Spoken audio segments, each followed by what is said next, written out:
Hi, Dyke Drummond again, and welcome to video number 2 of our Entrepreneur Success Brain Training series.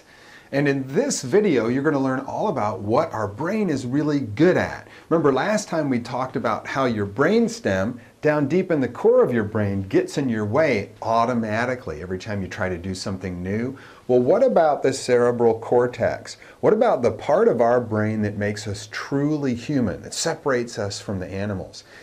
In this video, you're going to learn exactly what our brains are super at, even better than the best supercomputers available, and how you can enroll your brain's skills and use it as a tool to drive your business forward.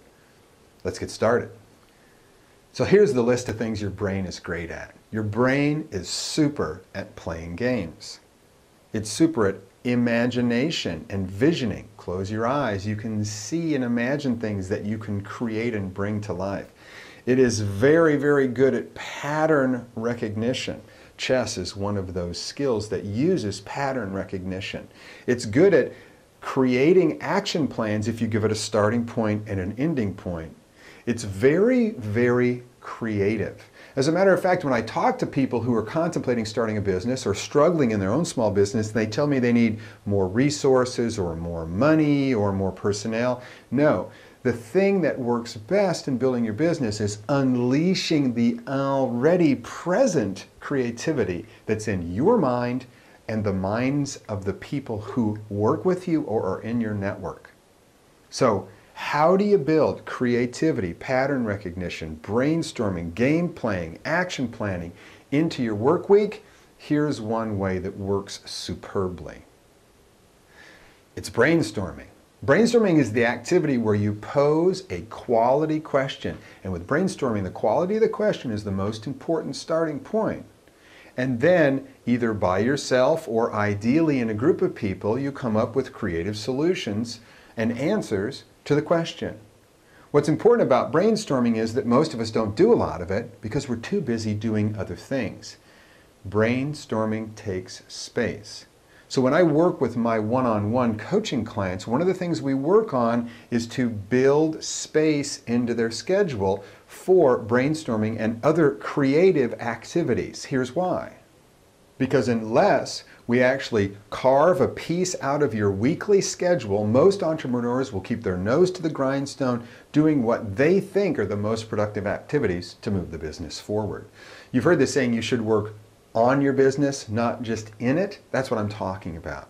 Imagine this. Imagine that you have a 3-hour block in your schedule every single week in which you exercise your creativity, in which you create new plans for addressing problems in your business, for you creating new marketing outreaches, new sales campaigns. Imagine that space is waiting there, and whenever you come up against an issue you'd like to be creative with in your business, you book it into that space, let it go, knowing that you're going to address it in that scheduled routine time for using and exercising your creativity.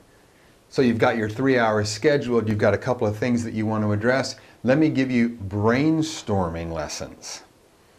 Here's how you start. First of all, get at least 3 people to the table. Now, if you're a solopreneur all by yourself in your office, I encourage you to do what I help my clients do in the same situation, and that's get yourself a flash mob. Here's what I mean.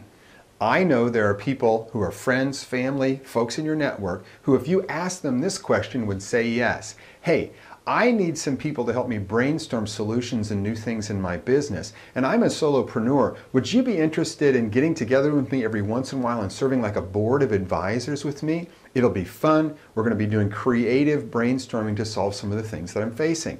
What do you say? And what you do is grab at least 6 or 7 people who say yes to that, because at any one time, all you need is 3. When you come to your creative brainstorming session, pull in your 3. Teleconference them in. They don't have to be there in person, but get at least 3. And once you've got your group together, whether they're there in person or on the phone, whether they're part of your creativity brainstorming group, or whether they're folks that are actually in your business, here's how you brainstorm. Step number 1, formulate a great question. Those great questions almost always start with what or how. because what or how are both open-ended questions. You can't answer them with a yes or no answer. So start with a great question. Let me give you an example. If you would like to double your sales, but you don't know how, here's your question. How can we creatively double our sales? How many different ways can we double our sales in the next quarter? With that question on the table, what you're going to notice is that people start to give out answers. And we have a natural tendency that you have to override, and that's to evaluate an answer to the question immediately. Brainstorming is not about evaluation. Brainstorming is about throwing as many ideas out there as possible. All ideas are okay, no evaluation. You've got to say that up front, or people will say, oh, that won't work, or that's a bad idea. Whew. Get rid of that, because that crushes creativity. No evaluation, more ideas, the merrier. And then here's what's also going to happen. Brainstorming usually has two different phases. The first phase is pretty routine. For about the first minute, you'll find that people will throw out some pretty conventional answers. Nothing creative, nothing out of the box. And then there'll be some silence. Simply ask, what else? Stay silent. Keep the silence. Because sooner or later you'll enter phase 2 of brainstorming where somebody will say something funny.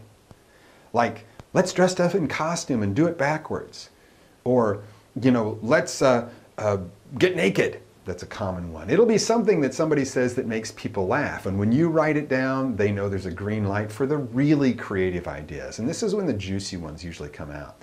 So keep pushing on your brainstorming. Hold the silence. Ask what else until the juicy, weird, funny ideas come out. That's how you maximize your brainstorming power. After you're done with brainstorming ideas, it's time to do what I call double click on one of those ideas and expand it and begin to maintain your creativity and brainstorm as you think about how to implement it. What are some creative ways that we can implement this particular activity? Yeah, maintain your creativity in the implementation phase, which is where most people fall down. We'll talk about that in a later video. I've found as a coach to hundreds of entrepreneurs just like you that the ability to maintain this space in your schedule where you use your creativity every week is an incredibly rejuvenating thing.